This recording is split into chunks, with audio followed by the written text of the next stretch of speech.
વડોદરા શહેર નજીક આવેલ પાયોનિયર આયુર્વેદિક કોલેજમાં NSUIનો હોબાળો।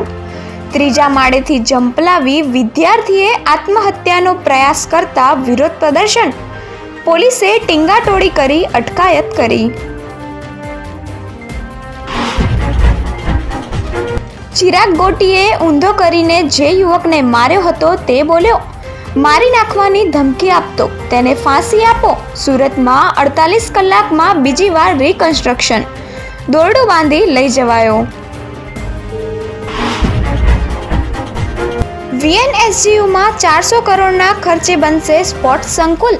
14,000ની ક્ષમતાનું ડે નાઇટ ક્રિકેટ સ્ટેડિયમ અને હાઈ પરફોર્મન્સ સેન્ટર, ઓલિમ્પિક સાઇઝનો સ્વિમિંગ પુલ। વડોદરા શહેરમાં નાગરિકોના સ્વાસ્થ્ય સાથે ચેડા। 3 મહિનાથી ફૂડ સેફ્ટી લાયસન્સ વગર ચાલતી ડ્રાયફ્રૂટની દુકાન બંધ કરાવાઈ।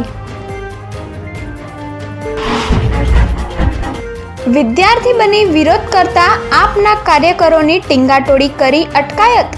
દેશમાં 93,000માંથી 19,000 સ્કૂલમાં પૂરતા વર્ગખંડો નથી। ગુજરાતમાં એક શિક્ષકવાળી 2,936 શાળા।